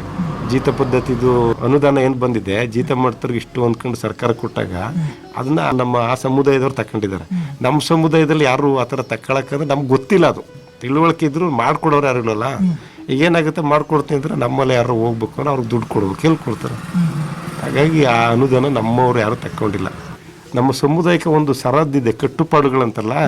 ಕಟ್ಟುಪಾಡು ಅಂದರೆ ನಮ್ಮ ಉದ್ಬೂರು ಗ್ರಾಮನ ಉದ್ಬೂರಾಡಿ ಏನು ಮಾಡ್ತಾನೆ, ಕಟ್ಟೆ ಮನೆ ಅಂತಾರೆ. ಕಟ್ಟೆ ಮನೆ ಅಂದರೆ ಹೆಡ್ ಆಫ್ ದಿ ಬಾಸ್. ಅಂದರೆ ಈಗ ನಮ್ಗೆ ಹೇಗೆ ನಮ್ಮ ರಾಜ್ಯದಲ್ಲಿ ಕರ್ನಾಟಕದಲ್ಲಿ ಬೆಂಗಳೂರು ವಿಧಾನಸಭೆ ಹೆಂಗೆ ಇದು ಮಾಡ್ತಾರೆ, ಆ ಥರ ನಮ್ಮಲ್ಲಿ ಇತ್ತು. ಏನೇ ನ್ಯಾಯಪಾಯ ಆಗ್ಬೇಕಾದ್ರು ನಮ್ಮಲ್ಲಿ ಬೇರೆ ನಮ್ಮ ಜನಾಂಗದ ಬೇರೆ ಬೇರೆ ಆಡಿ ಇದಲ್ಲ. ಈಗ ಅಂಕನಾಥ್ಪುರ ಆಡಿ ಆಗ್ಬೋದು, ಹೊಸಮಳ ಆಡಿ ಆಗ್ಬೋದು, ಯಶವಂತಪುರ ಅಲ್ಲೊಂದು ಆಡಿದೆ, ಅಲ್ಲಿ ಎತ್ತಗ ಅಂತೀವಿ, ಎತ್ತಗಾಡಿ ಆಗ್ಬೋದು, ಬೇಗೂರಾಡಿ ಆಗ್ಬೋದು, ಇಲ್ಲಿ ಮುಚ್ಚೂರಾಡಿ ಆಗ್ಬೋದು. ಇಲ್ಲಿಗೆಲ್ಲ ನಾವು ನಮ್ಮ ಉದ್ಬೂರು ಆಡಿ ಯಜಮಾನರು ಒಂಥರ ಹೆಡ್ ಆಫ್ ದಿ ಬಾಸ್, ಮುಖ್ಯ ಸ್ಥಾನ ಇದು. ಏನೇ ಅದನ್ನು ಅಲ್ಲಿ ನ್ಯಾಯ ಏನು ಆಗ್ದೇ ಏನಾರು ಒಂದು ಗಲಾಟೆಯಾಗಿ ಅಲ್ಲಿ ತೀರ್ಮಾನ ಆಗ್ದ್ರೆ ನಮಗೆ ಬರ್ತಾಯಿತ್ತು. ಇಲ್ಲಿ ಬಂದು ತೀರ್ಮಾನ ಮಾಡ್ಕೊಂಡು ಹೋಗ್ತಾಯಿರು. ಕಟ್ಟಮನೆ ಯಜಮಾನರು ಅಂದರೆ ಒಂದು ಗೌರವ ಇದೆ. ಈಗಲೂ ಆ ಸ್ಥಾನಕ್ಕೆ ಒಂದು ಬೆಲೆ ಇದೆ ನಮ್ಮಲ್ಲಿ. ಆ ಯಜಮಾನರು ಅಂದಾಗ ಈಗ ನಾವು ಮಾತಾಡ್ಬೇಕಂದ್ರೆ ನಾವು ಫಸ್ಟು ನಮ್ಮ ಯಜಮಾನ್ರಿಗೆ ಹೇಳ್ತೀವಿ, ಹೋಗಿ ಮಾತಾಡಿ ಅವ್ರನ್ನ ಕೇಳಿ ಅಂತ. ಈಗ ನಮ್ಮಲ್ಲಿ ಯಾವುದೇ ಸರ್ಕಾರಿ ಪ್ರೋಗ್ರಾಮ್ ಮಾಡೋದು ನಾವು ಅಧ್ಯಕ್ಷ ಸ್ಥಾನ ನಮ್ಮ ಊರ ಯಜಮಾನ್ರಿಗೆ ನಾವು ಇದು ಮಾಡೋಕ್ಕೆ ಇಷ್ಟಪಡ್ತೀವಿ, ಕೊಡಬೇಕು ಅಂತೀವಿ. ಯಾಕಂದ್ರೆ ನಮ್ಮ ಹಕ್ಕು ಅದು, ನಾವು ಅದನ್ನ ಕಸ್ಕೊಳ್ಳೋಕೆ ಇಷ್ಟ, ಬೇರೆ ಕಸ್ಕೊತಾರೆ ನಾವು ಬಿಡೋಕೆ ಇಷ್ಟ ಇಲ್ಲ. ಅದು ನಮ್ಮ ಕಟ್ಟೆಮನೆ ಯಜಮಾನ್ದು ಒಂದು ಅಧಿಕಾರದ ಪವರ್ ಅಂತಲ್ಲ, ಆ ಥರ ಇತ್ತು ಅವಾಗ. ಈಗ ಎಲ್ಲ ಸ್ವಲ್ಪ ವಿದ್ಯಾವಂತರು ಸಣ್ಣ ಪುಟ್ಟ ವಿದ್ಯೆ ಮಾಡ್ಕೊಂಡಿದ್ದಾರಲ್ಲ, ಒಂದು 10th PUC ಮಾಡ್ಕೊಂಡ್ರೆ ಅಲ್ಲಿಗೇನು ಹೋಗೋದು, ಆ ಥರ ಇದ್ದಾರೆ. ಈಗಲೂ ನಮ್ಮದೇ ಅಂತ ಮೂಲ ಇವೆಲ್ಲ ಇದೆ ಸರ್. ನಮ್ಮಲ್ಲಿ ಒಳ್ಳೊಳ್ಳೆ ಹಬ್ಬ ಹರಿದಿನ ಆದಾಗ ನಮ್ಮಲ್ಲೆಲ್ಲ ಇದು ಮಾಡ್ತೀವಿ, ನಮ್ಮದೇ ಆದಂಥ ಒಂದು ಕಾರ್ಯಕ್ರಮಗಳು ಮಾಡ್ತೀವಿ. ಈಗ ಸರ್, ವನ್ಯಜೀವಿ ಸಂರಕ್ಷಣೆ ಕಾಯ್ದೆ ಅನ್ವಯ ಅರಣ್ಯದಲ್ಲಿದ್ದಂಥ ಎಲ್ಲ ಜನಾಂಗದವರು ಅರಣ್ಯದಿಂದ ಹೊರಗಡೆ ಬರ್ತಾರೆ, ತಮ್ಮ ಎರವ ಜನವೂ ಕೂಡ ಹೊರಗಡೆ ಬರುತ್ತೆ. ಆ ಬಂದಂಥ ಸಂದರ್ಭದಲ್ಲಿ ಇಲ್ಲಿ ಜೀವನ ಮಾಡಲಿಕ್ಕೆ, ಇಲ್ಲಿ ಜೀವನ ಕಟ್ಕೊಳ್ಳಿಕ್ಕೆ ತಮಗೆ ಸರ್ಕಾರದಿಂದ ಆಗಿರ್ಬೋದು, ಇಲಾಖೆಗಳಿಂದ ಏನೆಲ್ಲ ಪುನರ್ವಸತಿ ಯೋಜನೆಗಳನ್ನ ಮಾಡ್ಕೊಳ್ಬೇಕು ಅಂತಿತ್ತು, ಅದರಲ್ಲಿ ಯಾವ್ಯಾವ್ದೆಲ್ಲ ಸಿಕ್ಕಿದೆ ಸರ್? ಸರ್, ಅವಾಗ ಪುನರ್ವಸತಿದಾಗ ಒಂದು ಹೆಚ್ಚು ಕಡೆ ನಮ್ಮೂರಲ್ಲಿ 30ರಿಂದ 50 ಮನೆ ಅಷ್ಟು ಇದ್ದದ್ದು. ಅವಾಗ ಪುನರ್ವಸತಿ 71, 72 ಬಂದಾಗ ಉದ್ಬೂರಿಗೆ ಒಂದು 30ರಿಂದ 40 ಮನೆಗಳು ಕಟ್ಕೊಟ್ಟಿದ್ರು. ಅದೇ ಹೇಳಿದ್ನಲ್ಲ, ಕೆಲವು ಒಂದು 15ರಿಂದ 20 ಜನಕ್ಕೆ ಮಾತ್ರ ಜಮೀನು ಇದ್ದದ್ದು ಅವಾಗ. ಇವಾಗಲೂ ಯಾರಿಗೂ ಇಲ್ಲ. 15-20 ಜನ ಅವ್ರಿಗೆ ಜಮೀನು. ಅದರಲ್ಲಿ ಈಗ ಅದು ಮಕ್ಕಳು 5 ಜನ ಮಕ್ಕಳು, 6 ಜನ ಮಕ್ಕಳಿದ್ದಾರೆ. ಅದರಲ್ಲಿ ಅವ್ರಿಗೆ ಸ್ವಲ್ಪ ಭಾಗ ಆಗಿದೆ. ಈಗ ಜಮೀನು ಸಿಕ್ಕಿದ್ರು ಅವ್ರನ್ನ ಅದ್ರ ಉತ್ತರ ಎಷ್ಟಾಗ್ಬೋದು ಅಪ್ರಾಕ್ಸಿಮೇಟ್ ಅಂದ್ರೂ ಒಂದು ಎಕರೆ ಜಮೀನು ಮಾಡ್ತೀನಿ. ಈಗ 3 ಎಕರೆ ಜಮೀನು 5 ಜನಕ್ಕೆ ಅಂದರೆ ಸ್ವಲ್ಪ ಬರುತ್ತೆ. ಅದರಲ್ಲಿ ಜೀವನ ಮಾಡ್ಕೋಗುತ್ತೆ. ಅದ್ರ ಜೊತೆಗೆ ಕೊಡಗು ಹೋಗ್ತಾರೆ, ಕೇರಳಕ್ಕೆ ಹೋಗ್ತಾರೆ, ಮತ್ತೆ ರೈತರ ಮನೆ ಕೆಲ್ಸಕ್ಕೆ ಹೋಗ್ತಾರೆ. ಈಗೆಲ್ಲ ಕೂಲಿ ಮಾಡ್ಕೊಂಡಿದ್ದಾರೆ. ಸರ್ಕಾರದ ಅದೇ ಜಮೀನು ಕೊಟ್ಟರು ಆ ಟೈಮಲ್ಲಿ. ಈಗ ಅದು ನಮಗೆ ತುಂಬ ಅವಶ್ಯಕತೆ ಇದೆ. ಇನ್ನೂ ಈಗ ಹೆಚ್ಚು ಕಡಿಮೆ ಆವಾಗ 30 ಕುಟುಂಬ, ಇವಾಗ ಅದು 150 ಕುಟುಂಬ ಗಂಟು ಆಗಿದೆ. ಈಗ 30 ಜನಕ್ಕೆ ಮಾತ್ರ ಜಮೀನಿದೆ, ಇನ್ನು ಬಾಕಿ ಜನಕ್ಕೆ ಅಲ್ಲ 15 ಜನಕ್ಕೆ, ಇನ್ನು ಬಾಕಿಯವ್ರಿಗೆ ಜಮೀನಿಲ್ಲ.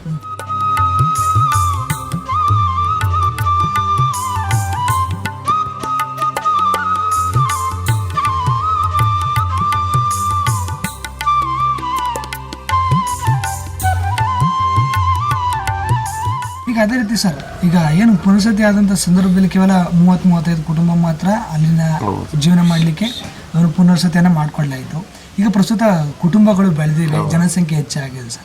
ಪ್ರಸ್ತುತ ತಮ್ಮ ಉದ್ಬೂರು ಹಾಡಿನಲ್ಲಿ ಎಷ್ಟು ಕುಟುಂಬಗಳು ವಾಸವಾಗಿದೆ ಸರ್? ಹೇಗಿದೆ ಸರ್ ಇಲ್ಲಿಂದ ಗಿರಿಜನರ ಜೀವನ ಶೈಲಿ? ಅದೇ ಸರ್ ಹೇಳಿದಲ್ಲ, ಇವಾಗ 120ರಿಂದ 150 ಕುಟುಂಬ ಇದೆ ಉದ್ಬೂರು ಹಾಡಿಲಿ. ಈಗ ಏನಾಗುತ್ತೆ ಅಂದರೆ ನಮಗೆ ನ್ಯೂಟ್ರಿಷನ್ ಫುಡ್ ಬರುತ್ತೆ. ಈಗ ಮೊದಲು 6 ತಿಂಗಳಿಗಿತ್ತು, ಈಗಿನ ಮಾನ್ಯ ಮುಖ್ಯಮಂತ್ರಿಗಳು ವರ್ಷ ಪೂರ್ತಿ ಕೊಡ್ತೀನಿ ಅಂತ ಹೇಳಿದ್ದಾರೆ. ಅದು ಕೊಟ್ಟರೆ ಅದನ್ನ ಜೀವನ ಮಾಡ್ಕೊಂಡು ಕೂಲಿ ಮಾಡ್ಕೊಂಡು ಹೋಗ್ತಾರೆ. ಈಗ 2,000 ರೂಪಾಯಿ ಬೇರೆ ಬರುತ್ತೆ, ಹೆಂಗೆ ಜೀವನ ಆಗುತ್ತೆ. ತೆಗೆ ಅವು ಸಾಯಂಗಿಲ್ಲ ಕೋಲು ಮುರಿಯಂಗಿಲ್ಲ ಅನ್ನಂಗಿತ್ತಲ್ಲ ಆ ಥರ ಪರಿಸ್ಥಿತಿ ನಮ್ಮ ಎರವ ಸಮುದಾಯದಲ್ಲಿದೆ. ಇದು ಒಂದೇ ಆಡಿ ಅಲ್ಲ, ಇನ್ನೂ ಕೆಲವು ಆಡಿಗಳಲ್ಲೂ ತುಂಬ ಪರಿಸ್ಥಿತಿ ಹದಗೆಟ್ಟಿದೆ ಇಲ್ಲ ಅಂತಲ್ಲಿ. ಜಮೀನು ಕೊಟ್ಟರೆ ಹೊರಗಡೆಗೆ ಹೋಗಿ ಜಮೀನು ಮಾಡ್ಕೊಂಡು ಹೋಗೋಂಥವ್ರು ಇರ್ತಾರೆ, ಇದೇ ಬೇಕು ಅನ್ನೋರು ಇರ್ತಾರೆ. ನಮಗೆ ಅದೇ ಅವ್ರವ್ರ ಮನೆಗೆ ಹೋಗೋದು, ಕೂಲಿ ಮಾಡ್ಕೊಂಬರೋದು, ಜೀವನ ಮಾಡೋದು ಇಷ್ಟ ಆಗಿದೆ.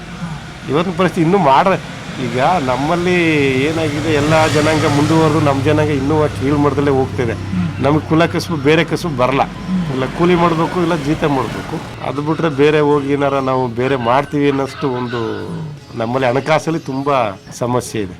ನಮ್ಮಲ್ಲಿ ಯಾರನ್ನೂ ಈಗ ಒಂದು ಕಡೆ ಜಮೀನಲ್ಲಿ ಆದರೆ ಒಂದು 15-20 ಸಾವಿರ ಆಯಿತು ಅಂದರೆ ಆ 15-20 ಸಾವಿರಕ್ಕೆ ಬಿತ್ತನೆ ಮತ್ತು ಆಳು ಮುಳ್ಳು ಬೇರೆಯವ್ರ ಹತ್ರ ಇಸ್ಕೊಂಡಿರ್ತಾರೆ. ಅವ್ರು ಅದಕ್ಕೆ ಇಂಟ್ರೆಸ್ಟ್ ಹಾಕಿರ್ತಾರೆ, ಅದೇ ದುಡ್ಡು ತಾವು ಕೊಡಬೇಕು ಮತ್ತು ಅವ್ರ ಹತ್ರ ಇಸ್ಕೊಬರ್ಬೇಕು. ಆ ಥರ ಜೀವನ ನಮ್ಮ ಸಮುದಾಯದಲ್ಲಿ. ಸರ್, ಅದೇ ರೀತಿ ಈಗ ಪ್ರಸ್ತುತ ತಾಲೂಕಿನಲ್ಲಿ ನೋಡ್ತು ಅಂದರೆ ಎರವ ಸಮುದಾಯ ಒಂದು ಸ್ವಲ್ಪ ನಾಗರಿಕತೆಗೆ ಬಂದಿದೆ, ಒಂದಷ್ಟು ನಾಗರಿಕ ಜೀವನವನ್ನು ನಡೆಸ್ತಾ ಇದೆ ಸರ್. ಇದಕ್ಕೆ ಮುಖ್ಯವಾಗಿ ಒಂದು ಶಿಕ್ಷಣ ಒಂದು ಕಾರಣನೂ ಆಗಿರುತ್ತೆ. ಶಿಕ್ಷಣ ಪಡ್ಕೊಡೋದ್ರಿಂದ ಒಂದಷ್ಟು ಏನೆಲ್ಲ ಸೌಲಭ್ಯಗಳು ಸಿಗ್ತಾ ಇದೆ, ಯಾವ ರೀತಿ ಎಲ್ಲ ನಾಗರಿಕ ಜೀವನವನ್ನು ನಡೆಸೋದ್ರಲ್ಲಿ ಶಿಕ್ಷಣ ಅನ್ನೋದೊಂದು ಪಾತ್ರ ವಹಿಸಿ ಅಂತ ತಿಳಿದಿದೆ ಸರ್. ಇದ್ರ ಕುರಿತು ತಮ್ಮ ಅಭಿಪ್ರಾಯ ಏನು ಸರ್? ಸರ್, ಅದು ನಿಮಗೆ ಅದು ರಾಂಗ್ ಇನ್ಫಾರ್ಮೇಷನ್ನು. ಇನ್ನೂ ಎರವ ಸಮುದಾಯ ನಾಗರಿಕತೆಗೆ ಬಂದಿದೆ ಅನ್ನೋದೆಲ್ಲ ಶುದ್ಧ ಸುಳ್ಳು. ಎರವ ಸಮುದಾಯ ಇನ್ನೂ ಜೇನು ಕುರುಬ ಬೆಟ್ ಕುರುಬ ಸಮುದಾಯಗಿಂತ ಇನ್ನೂ ಕೀಳೇ ಇದೆ. ನಮ್ಮಲ್ಲಿ ಏನಾಗಿದೆ ಅಂತಂದರೆ ಜನಗಳಿಗೆ ಈಗ ಹೊರಗಡೆಗೆ ಹೋಗ್ಬೇಕಾದ್ರೆ ನಮ್ಮ ಸಮುದಾಯ ಬಟ್ಟೆ ಗಿಟ್ಟೆ ಹಾಕಿ ಹೋಗ್ತಾರೆ. ಯಾಕಂದರೆ ಹೊರಗಡೆಗೆ ಹೋಗ್ತೀವಿ ಬೇರೆ ಜನಾಂಗ ಏನು ಅನ್ಕೋತಾರೆ ಅಂತ. ಆದರೆ ನಮ್ಮ ಮನೆ ಒಳಗಡೆ ಎಷ್ಟೊಂದು ಪ್ರಾಬ್ಲಮ್ ಇದೆ ಅಂತಂದರೆ ಜೇನು ಕುರುಬ ಸಮುದಾಯ ಜೇನಾರ ಕಿತ್ಕೊಂಡು ಬಂದು ಜೀವನ ಮಾಡ್ತಾರೆ. ನಮ್ಮ ಎರವ ಸಮುದಾಯ ಏನು ಮಾಡ್ತಾರೆ? ಏನೂ ಇಲ್ಲ, ಎಲ್ಲರೂ ಕೂಲಿ ಸಿಕ್ಕರೆ ಉಂಟು, ಇಲ್ದವ್ರು ಇಲ್ಲ. ಎಷ್ಟೋ ಮಂದಿ ಎಸ್ಕೊಂಡಿದ್ದಾರೆ, ಇನ್ನೂ ಕೆಲವು ಮಂದಿ ಗುಡ್ಸ್ಲಲ್ಲಿದ್ದಾರೆ.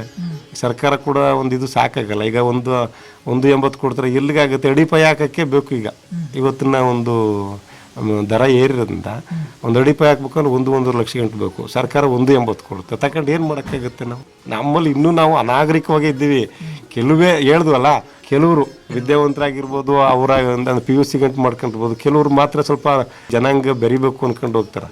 ಇನ್ನು ಬಾಕಿಯವರು ಇನ್ನೂ ಅನಾಗರಿಕವಾಗಿ ಇದ್ದಾರೆ, ಇನ್ನೂ ಮೂಢನಂಬಿಕೆಯಲ್ಲೇ ಇದ್ದಾರೆ. ನಾವು ಹೇಳ್ದ್ವಲ್ಲ, ಈಗ ಬೆಟ್ಕರ್ಬ ಸಮುದಾಯ ಒಂದು ಕುಕ್ಕೆ ಅನ್ಕೊಂಡ್ರೆ ಅವ್ರು ಜೀವನ ಮಾಡ್ಬಿಡ್ತಾರೆ. ಒಂದು ಕುಕ್ಕೆನ ಒಂದು ಮೊರನ ಒಂದು ಏನಾರ ಒಂದು ಮಾಡ್ಬಿಟ್ಟು ಜೀವನ ಮಾಡ್ತಾರೆ.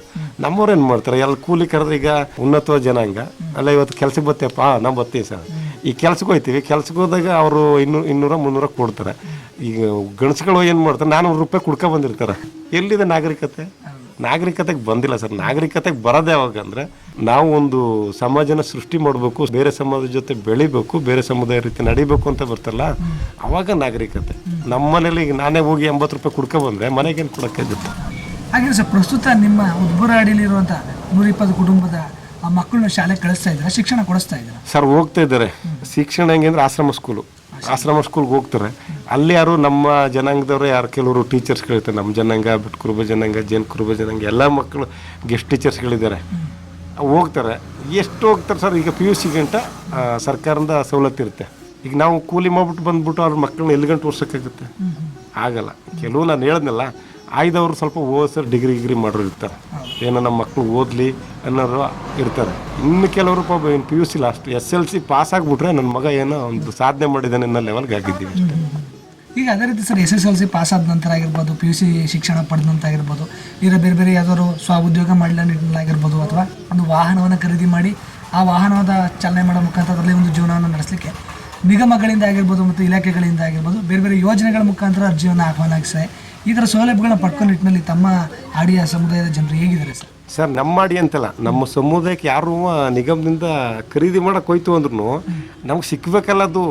ಈಗ ನಿಗಮದಿಂದ ಯಾರೋ ಸಮುದಾಯ ಕೊಡಿ ಅಂತಂದರೆ ಅಲ್ಲಿಗೆ ಬೇರೆ ಸಮುದಾಯ ಹೋಗ್ತಾರಲ್ಲ. ಈಗ ನಮ್ಮ ಸಮುದಾಯ ಲೀಡರ್ಗಳಂತ ಇರ್ತಾರೆ, ಈಗ ಅವರೇ ಹೋಗಿ ಅಟ್ಕಾಯಿಸ್ಕೊತಾರೆ. ಇನ್ನು ಬಾಕಿ ಎಲ್ಲಿ ಕೆಳ ಮಟ್ಟದಲ್ಲಿ ಇರೋಂಥವ್ರಿಗೆ ಈಗ ನಮ್ಮ ಉದ್ಬರ್ಲಿ ಯಾರಿಗೂ ಇಲ್ಲಪ್ಪ. ನಿಗಮದಿಂದ ಏನು ಕೊಟ್ಟಿದ್ದಾರೆ? ಈಗ ಒಂದು ನಿಗಮದಿಂದ ಏನಾರು ಆಯಿತು ಅಂದ್ರೆ ನಾನು ಒಂದು ಸ್ವಲ್ಪ ಜನಗಳ ಜೊತೆ ಬೆರ್ತಿಕೊಂಡು ಮಾಡ್ಕೋಯ್ತೀನಿ, ನನಗೇನು ಮಾಡ್ಬೇಕು ಮಾಡ್ಕೋತೀನಿ. ನಮ್ಮ ಸಮುದಾಯದ ಬಗ್ಗೆ ಯಾರು ಇದು ಮಾಡ್ತಾರೆ? ಯಾರು ಕೇಳೋರಲ್ಲ ಸರ್. ಎರವ ಸಮುದಾಯ ಅಂದ್ರೆ ಏನೋ ಒಂದು ಕಮ್ಯುನಿಟಿ ಅಷ್ಟೇ. ಎರವ ಸಮುದಾಯದ ಬಗ್ಗೆ ಅಷ್ಟೇನು ಕಾಳಜಿ ತಗೊಂಡೇನಿಲ್ಲ. ಈಗೇನೋ ಎರವ ಸಮುದಾಯದ ಅವ್ರಿಗೆ ಇಷ್ಟು ಕೊಡ್ಬೇಕು ಅನ್ಕೊಂಡು ಸರ್ಕಾರ ಮಾಡಿತ್ತಂತೆ. ಅದು ನಮ್ಗೆ ಸಿಕ್ಕಿದೆಯೋ ಏನೋ, ನಮ್ಮ ಜನಾಂಗಕ್ಕೆ ಬಂದಿದೆಯೋ ಇಲ್ವೋ? ಈ ಕೆಲವೊಂದು ಸಮುದಾಯ ಭವನ ಬರ್ತಾವ, ಕಾಂಟ್ರಾಕ್ಟ್ ಅವ್ರಿಗೆ ಬೇಕಾದಾಗ ಮಾಡ್ತಾರೆ, ಹೋಗ್ತಾರೆ. ಎಲ್ಲಿದೆ? ನಮಗೇನು ಅದ್ರ ಬಗ್ಗೆ ನಿಗಮದಿಂದ ಉಪಯೋಗ ಆಗಿದೆ ಅಂದರೆ ಅದೇ ಕೆಲವ್ರಿಗೆ. ನಾವು ಮುಂದೆ ಹೋಗಿರೋಂಥ ಜನ ಅವರ ಮನೆತನ ಅವ್ರ ಅಣ್ಣ ತಂದ್ರು ಮಾಡ್ಕೊತಾರೆ. ಬೇರೆಯವ್ರಿಗೆಲ್ಲ ಆ ಥರ ಏನು ನಮ್ಮ ಉದ್ಬುರ್ಲ್ ಅಂತ ಸಿಕ್ಕಿಲ್ಲ ಸರ್. ಯಾವುದೂ ನಿಗಮದಿಂದ ಯಾವುದೂ ಬಂದಿಲ್ಲ. ಅದೇ ನ್ಯೂಟ್ರಿಷನ್ ಫುಡ್ಡು ನಮ್ಮವ್ರಿಗೆ ಅದೊಂದು ಸಿಕ್ಕಿದೆ, ಅದೊಂದು ಭಾರಿ ಅನ್ನ ಕೊಟ್ಟಿದ್ದಾರೆ. ಅದನ್ನ ಬಿಟ್ಟರೆ ಬೇರೆ ಯಾವುದು ನಿಗಮದಿಂದ ಯಾವುದು ಬಂದಿಲ್ಲ. ಅದೇ ರೀತಿ ಸರ್, ಈಗ ತಮ್ಮ ಹಾಡಿನಲ್ಲೇ ಏನಾದರೂ ಹಾಡಿ ಅರಣ್ಯಕ್ಕೂ ಸಮಿತಿ ಅಂತ ಏನಾದರೂ ಮಾಡ್ಕೊಂಡು ಅದ್ರ ಮುಖಾಂತರ ತಮ್ಮ ಹಕ್ಕುಗಳಿಗಾಗಿ ಸೌಲಭ್ಯಗಳಿಗೆ ಅರ್ಜಿ ಆಗ್ತಾ ಬರ್ತಾ ಇರೋದಾ? ಅರಣ್ಯಕ್ಕೂ ಸಮಿತಿ ಇದೆ, ಸಮಿತಿ ಮಾಡ್ಕೊಂಡಿದ್ದನ್ನ ಅದು ಏನಾಗುತ್ತೆ ಅಂತಂದರೆ, ಈಗ ನನಗೆ ಬೇಕು ಸಮಿತಿ ಮಾಡೋ ಉದ್ದೇಶ ಏನಂದರೆ ನಮ್ಮೂರಿಗೆ ಯಾರಿಗೆ ಪ್ರಾಬ್ಲಮ್ ಇದೆ ಅವ್ರಿಗೆ ಮಾಡಿಕೊಡ್ಬೇಕು. ಎಲ್ಲ ನಾನೇ ಪಡ್ಕೊಂಡ್ರೆ ಅದು ಆಗಲ್ಲ. ಅದು ನಮ್ಮ ಸಮುದಾಯದಲ್ಲಿ ನಾನು ಹೇಳ್ತಿಲ್ಲ, ನಮ್ಮ ಲೀಡರ್ಗಳಂತ ಕೆಲವರು ಇದ್ದಾರೆ, ಅವರವರೇ ಇದಕ್ಕೆ ಮಾಡ್ಕೊಂಡು ಹೋಗೋದಲ್ಲ. ಆಮೇಲೆ ನಮ್ಮಲ್ಲಿ ಎಲ್ಲಿ ಈಗ ನೀವೇನಾದ್ರು ಒಂದು ಈಗ ನೋಡಿ, ಈ ಬೋರ್ ಆಗಿದೆ, ಈಗ ಬೋರಿಗೆ ಈಗ ನಮಗೆ ಹೇಳ್ತೀನಿ, ನನಗೆ ಯಾರೋ ಹೊಡಿಸ್ಕೊಟ್ರು ನಮ್ಮ ಜಮೀನಿಗೆ, ಯಾರು ಕೇರಳದಿಂದ ಬಂದು ಹೊಡಿಸ್ಕೊಟ್ಟಿದ್ದಾರೆ. ನಾನು ನನಗೆ ಬೇಕು ಅಂದ್ಕೊಂಡು ಹೋದ್ರೆ ಅದು ತಪ್ಪು. ಬೇರೆಯವ್ರಿಗೆ ಜಮೀನಿಗೆ ಇದು ಮಾಡಿಕೊಟ್ರೆ ಅದನ್ನು ನಾವು ಗೌರವಿಸ್ಬೋದು. ಈಗ ನನಗೆ ಒಂದು ಬೋರ್ ಇದೆ, ಇನ್ನೊಂದು ಜಮೀನು ಬೋರ್ ಆದರೆ ಅವ್ನು ಬೆಳಿಬೋದಲ್ವಾ. ಈಗ ನನ್ನ ಜಮೀನಿಗೆ ಮತ್ತೆ ಇನ್ನೊಂದು ಹಾಕ್ಸ್ಕೊಂಡ್ರೆ ಅದು ಸರಿ ಇಲ್ಲ. ನಿಗಮ ಅದನ್ನು ಆಲೋಚನೆ ಮಾಡಬೇಕು. ಈಗ ನಿಗಮದಿಂದ ಎಷ್ಟೋ ಬೋರ್ ಬಂದಿದೆ, ಬೋರ್ ಬಂದು ಹೊಡೆದಿದ್ದಾರೆ, ಆ ಬೋರ್ನ ನೋಡಬೇಕು, ಪಕ್ಕದಲ್ಲಿ ಬೋರ್ ಇದೆ, ಅವ್ರ ಜಮೀನಿಗಿದೆ ಅಂದ್ರೆ ಬೇಡ, ಅವ್ರಿಗೆ ಬೇರೆಯವ್ರು ಕೊಡ್ಬೋದು. ಹಾಕಿದ್ದಾರೆ ಸರ್, ಅದೇ ಹೇಳ್ದಲ್ಲ, ಕೆಲವು ಆಯ್ದ ವ್ಯಕ್ತಿಗಳು ಅನುಭವಿಸ್ತಾ ಇದ್ದಾರೆ, ಎಲ್ಲರಿಗೂ ಸಿಕ್ಕಿಲ್ಲ. ಅದು ಅರಣ್ಯಕ್ಕೂ ಸಮಿತಿ ಮಾಡ್ಕೊಂಡಿದ್ದಾರೆ, ಆ ಅರ್ಜಿಗಳು ಕಳಿಸ್ತಾರೆ. ಈಗ ಎಷ್ಟೋ ದುಡ್ಡು ಹಸುಗಳೆಲ್ಲ ಮಾಡ್ಕೊಂಡಿದ್ದಾರೆ. ನಾವು ಕೂಡ ನಿಗಮದಿಂದ ನೀವು ಕೊಡ್ತಿರಲ್ಲ, ನಿಗಮದ ಹಸುಗಳು ಕೊಟ್ಟಾಗ ಬಂದು ಒಂದ್ಸರಿ ಚೆಕ್ ಮಾಡಿ ಆಡಿಗಳಿಗೆ. ನಿಗಮದಲ್ಲಿ ಅದೊಂದು ನಾನು ನಿಗಮದಲ್ಲಿ ಕೇಳ್ಕೊಳ್ಳೋದೇನೆಂದರೆ, ನಮ್ಮ ಸಮುದಾಯಕ್ಕೆ ನೀವು ಕೊಟ್ಟಾಗ ಹಸುವಾಗಿ ಕೊಡ್ಬೋದು, ಒಂದು ಅಂಗಡಿ ಕೊಡ್ಬೋದು, ಒಂದು ಬೋರ್ ಕೊಡ್ಬೋದು. ಬಂದು ನಿಗಮ ಡೈರೆಕ್ಟ್ ಇದ್ದಾರಲ್ಲ ಅವರೇ ಬಂದು ತಪಾಸಣೆ ಮಾಡಬೇಕು. ಸುಮ್ಮನೆ ಕೊಟ್ಬಿಟ್ಟು ದುಡ್ಡು ಹೋಯ್ತು ಅದನ್ನು ಮಾಡಬಾರ್ದು. ಅದನ್ನು ಬಂದು ನಿಗಮನೇ ಖುದ್ದು ಅವ್ರಿಗೆ ಹಸು ಕೊಟ್ಟು ಡೆವಲಪ್ ಮಾಡ್ಬೋದಲ್ವಾ. ಈಗ ಹಸು ಎಲ್ಲ ಖರೀದಿಸ್ತಾರೆ, ದುಡ್ಡು ಹೋಗುತ್ತೆ, ಹಸು ಹೋಗಿರಲ್ಲ. ಈ ಥರ ಎಲ್ಲ ಮಾಡಿದ್ರೆ ಅದು ತಪ್ಪಲ್ವಾ. ಸಮುದಾಯದಲ್ಲಿ ಏನು ಬೆಳವಣಿಗೆ ಆಗುತ್ತೆ ಸರ್? ಅದೇ ರೀತಿ ಈಗ ಈ ರೀತಿಯ ಸೇವಾ ಸೌಲಭ್ಯಗಳನ್ನ ಹಕ್ಕುಗಳನ್ನ ಪಡ್ಕೊಳ್ಳೋ ನಿಟ್ಟಿನಲ್ಲಿ ಸರ್ಕಾರ ಯಾವ ರೀತಿ ಎಚ್ಚೆತ್ಕೊಂಡು ಸ್ಥಳ ಪರಿಶೀಲನೆ ಮಾಡಬೇಕಾದ್ರೆ ನಿಜವಾದ ಫಲಾನುಭವಿಗೆ ತಲುಪಿಸೋದು ಅದರ ಕರ್ತವ್ಯ ಆಗುತ್ತೆ ಸರ್. ಅದೇ ರೀತಿ ಪ್ರತಿಯೊಬ್ಬ ಗಿರಿಜನರು ತನ್ನ ಬೇಕಾದಂಥ ಹಕ್ಕುಗಳನ್ನ ಪಡ್ಕೊಳ್ಳೋ ನಿಟ್ಟಿನಲ್ಲಿ ಆಗಿರ್ಬೋದು, ಸೌಲಭ್ಯಗಳನ್ನ ಪಡ್ಕೊಂಡ್ನಲ್ಲಿ ಮುಂದೆ ಬಂದು ತನ್ನ ಹಕ್ಕನ್ನು ಪಡ್ಕೊಳ್ಳೋದು ಆತನ ಕರ್ತವ್ಯ ಆಗುತ್ತೆ ಸರ್. ಈ ನಿಟ್ಟಿನಲ್ಲಿ ತಮ್ಮ ಎರವ ಜನಾಂಗಕ್ಕಾಗಿರ್ಬೋದು, ಒಟ್ಟಾರೆಯಾಗಿ ತಾಲೂಕಿನಲ್ಲಿ ಕಂಡುಬರುವಂಥ 120 ಹಾಡಿಯ ಗಿರಿಜನರಿಗೆ ತಾವು ಈ ಕಾರ್ಯಕ್ರಮದ ಮುಖಾಂತರ ಏನು ಕಿವಿ ಮಾತು ಹೇಳಕ್ಕೆ ಇಷ್ಟ ಸರ್? ನಮಗೆ ಈ ಕಾರ್ಯಕ್ರಮದಿಂದ ನೀವು ನಮ್ಮ ಹತ್ರ ಬಂದು ನಮ್ಮ ಯಜಮಾನರಿಂದ ಅನುಮತಿ ತಗೊಂಡು ನಮ್ಮ ಹತ್ರ ಬಂದಿರೋದ ನಾವು ಧನ್ಯವಾದಗಳು ನಿಮ್ಮ ಒಂದು ರೇಡಿಯೋದಕ್ಕೆ. ಹಾಗೆ ನಮ್ಮ ಸಮುದಾಯ ನಾಗರಿಕತೆಗೆ ಬರಬೇಕು. ನಮ್ಮ ಏನು 120 ಅಡಿ ನಮ್ಮ ಜೈನ ಕುರುಬ ಸಮುದಾಯ ಆಗ್ಬೋದು, ನಮ್ಮ ಬೆಟ್ ಕುರುಬ ಸಮುದಾಯ ಆಗ್ಬೋದು, ನಮ್ಮ ಎರವ ಸಮುದಾಯ ಆಗ್ಬೋದು, ಫಸ್ಟು ಮಕ್ಕಳನ್ನ ವಿದ್ಯಾವಂತರು ಮಾಡಿ, ನಿಮ್ಗೆ ಶಿಕ್ಷಣ ಕೊಡಿಸಿ, ಅವ್ರಿಗೆ ನಾವು ಕೆಲವು ದುಶ್ಚಟಗಳಿಂದ ದೂರ ಮಾಡಿಸಿ, ಈಗ ಕುಡಿಯೋದಾಗ್ಬೋದು, ಪಾನ್ ಪರಾಗು ಅನ್ಸು ಇವನ್ನೆಲ್ಲ ದೂರ ಮಾಡಿಸಿ ಮಕ್ಕಳಿಗೆ ಒಂದು ಒಳ್ಳೆ ಆದಿ ತೋರಿಸಿ. ನಾವು ಫಸ್ಟು ನಾವು ತಪ್ಪು ಮಾಡ್ತಿರೋದಿಲ್ಲ, ತಂದೆ ತಾಯಿ ತಪ್ಪು ಮಾಡ್ತಿದ್ದೀವಿ. ಹೆಂಗೆ ಅಂದರೆ ದುಶ್ಚಟಗಳಿಗೆ ನಾವು ಬಲಿಯಾದಾಗ ನಮ್ಮ ಮಕ್ಕಳು ನಮ್ಮನ್ನು ನೋಡಿ ಕಲಿತಾರೆ. ಫಸ್ಟು ನಾವು ನಾಗರಿಕತೆಗೆ ಬರಬೇಕು. ತಂದೆ ತಾಯಿ ಆದವರು ಒಳ್ಳೆ ತನಕ ಬಂದರೆ ಮಕ್ಕಳು ನಾಗರಿಕತೆಗೆ ಬರ್ತಾರೆ. ದಯವಿಟ್ಟು ಯಾರೂ ಬೇಜಾರು ಮಾಡ್ಕೋಬೇಡಿ. ಇದರಲ್ಲಿ ಕೆಲವೊಂದು ನಾನು ಸ್ವಾರ್ಥವಾಗಿ ಹೇಳಿರ್ಬೋದು, ಇಲ್ಲ ಇನ್ನೊಂದೇ ಹೇಳಿರ್ಬೋದು. ನನ್ನಲ್ಲಿ ಏನು ರಿಕ್ವೆಸ್ಟ್ ಅಂದರೆ, ನಾನು ಈಗ ಪೊಲೀಸ್ ಇಲಾಖೆಯಲ್ಲಿದ್ದೀನಿ ಸರ್, ಇಲ್ಲ ಅಂತಲ್ಲ, ನಾನೀಗ ಪೊಲೀಸ್ ಇಲಾಖೆಯಲ್ಲಿದ್ದೀನಿ. ನಾನು ನಮ್ಮ ಎಲ್ಲ ಸಮುದಾಯ ಗಿರಿಜನ ಸಮುದಾಯರು ಕೇಳೋದು ಒಂದೇ ಒಂದೇನೆಂದರೆ, ಫಸ್ಟು ತಂದೆ ತಾಯಿಗಳು ನಾವು ಎತ್ತೆಚ್ಚಿಕೊಂಡ್ರೆ ನಾಳೆ ಮಕ್ಕಳನ್ನ ಒಂದೊಳ್ಳೆ ದಾರಿಗೆ ಸೇರಿಸ್ಬೋದು. ಆಮೇಲೆ ಈ ರೇಡಿಯೋ ಮುಖಾಂತರ ನಾನು ನಮ್ಮ ಎರವ ಸಮುದಾಯ ಲೀಡ್ರ್ ಆಗ್ಬೋದು, ಯಾವುದೇ ಲೀಡ್ರ್ ಆಗ್ಬೋದು, ನಮ್ಮ ಆದಿವಾಸಿ ಲೀಡ್ರ್ಗಳಿಗೆ ನೀವು ದಯವಿಟ್ಟು ನಮ್ಮ ಎಲ್ಲ ಸಮುದಾಯಗಳು ಒಂದು ಒಳ್ಳೆ ಆದಿಲ್ ನೋಡೋಕ್ಕೆ ನೀವು ದಾರಿ ತೋರಿಸಿದ್ರೆ ನಮ್ಮ ಕೀಳಿದಂಥ ಮಕ್ಕಳು ನಿಮ್ಮನ್ನು ನೋಡ್ಕೊಂಡು ಕಲಿತಾರೆ. ದಯವಿಟ್ಟು ಕೈ ಮುಗಿದು ಕೇಳ್ಕೊತೀನಿ, ನಿಮ್ಮಲ್ಲಿ ಆ ಸ್ವಾರ್ಥ ಬಿಡಿ, ಒಂದು ಒಳ್ಳೆ ತನದಲ್ಲಿ ಎಲ್ಲರಿಗೂ ಮಾಡಿ. ನನ್ನ ಮನೆ ನಿನ್ನ ಮನೆಯನ್ನು ಭೇದ ಭಾವ ಬಿಡಿ, ನೀವೆಲ್ಲ ನಿಂತು ಒಗ್ಗಟ್ಟಾಗಿ ಮಾಡ್ಕೋರ ನಮ್ಮ ಮಕ್ಕಳನ್ನ ನಾವು ಪಡ್ಕೋಬೋದು. ಇಲ್ಲ ಅಂದರೆ ನೀವು ಎರವ ಸಮುದಾಯದವರೇ ಒಂದು, ಜೈನ ಕುರುಬ ಸಮುದಾಯ ಒಂದು, ಬೆಟ್ ಕುರುಬ ಸಮುದಾಯ ಒಂದೇ ಆದರೆ ನೀವು ನಿಮ್ಮ ಸಮುದಾಯನೂ ಉಳಿಸ್ಕೊಳ್ಳೋಕ್ಕಾಗಲ್ಲ. ನಾವು ಬರೋ ಸೌಲಭ್ಯನೂ ನಾವು ತಗೊಳಕ್ಕಾಗಲ್ಲ. ದಯವಿಟ್ಟು ನಿಮ್ಮಲ್ಲೆಲ್ಲ ಕೈ ಮುಗಿದು ಕೇಳ್ಕೊತೀವಿ ರೇಡಿಯೋ ಮುಖಾಂತರ, ಎಲ್ಲ ಒಗ್ಗಟ್ಟಾಗಿ ನಮ್ಮ ಹಕ್ಕಿಗೆ ನಾವು ಹೋರಾಡುವ. ಈಗ ಎಷ್ಟೋ ಜನ, ಈಗ ನಾವು ಹೇಳಲ್ಲ ಸರ್, ಈಗ ನಾನು ಸೇರಿ 26 ವರ್ಷ ಆಗಿದೆ, ಇನ್ನೂ ನಾವು ಪ್ರಮೋಷನ್ ಆಗಿಲ್ಲ. ನಾವು ಹೇಳೋದಕ್ಕೆ ಅದೇ ನಮ್ಮದೇ ಸಮುದಾಯದಿದ್ದರೆ ನಾವು ಪ್ರಮೋಷನ್ನಾಗಿ ಒಂದು ಒಳ್ಳೆ ಉನ್ನತ ಅಧಿಕಾರಿಯಾಗಿ ಹೋಗ್ಬೋದಾಗಿತ್ತು. ನಾನು ಈಗ ನಮ್ಮಲ್ಲಿ ನೋಡಿ, ನಾವು ಪೊಲೀಸ್ ಆದ ದಪ್ಪೆದಾರ ಆದ ಮುಗಿದೋಯ್ತು. ಇನ್ನು ನಮ್ಮ ಜೀವನ 50 ವರ್ಷ ಆಗಿದೆ, ಇನ್ನು 10 ವರ್ಷ ಮುಗೀತು, ಒಂದು ASI ಆಗ್ಬೋದು, ಮುಗಿದೋಯ್ತು.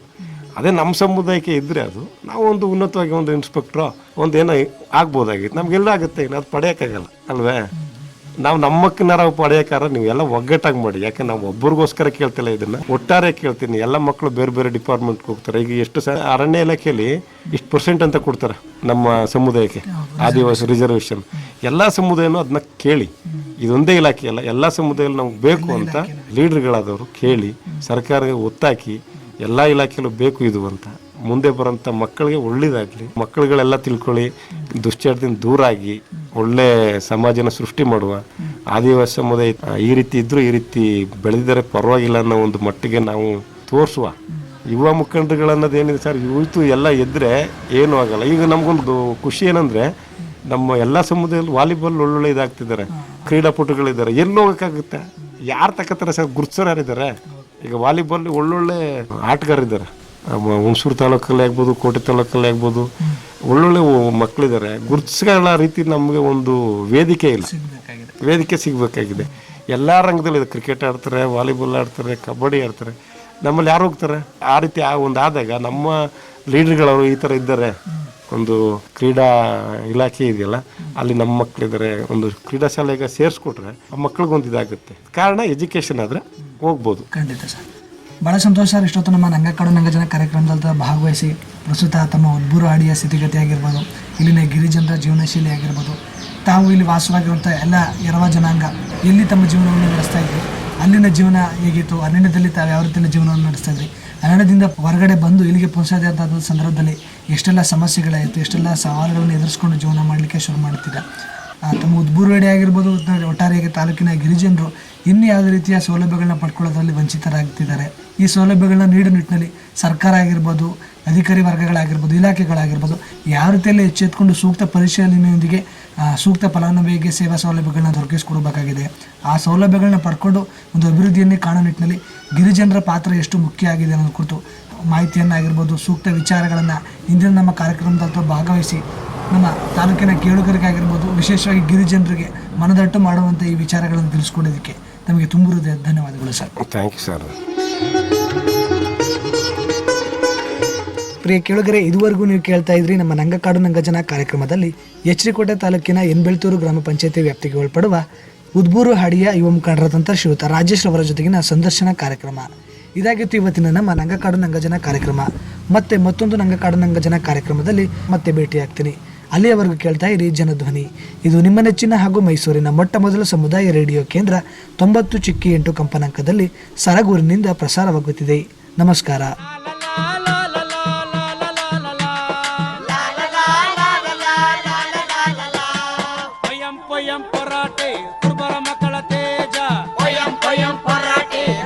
ಮಕ್ಕಳ ತೇಜ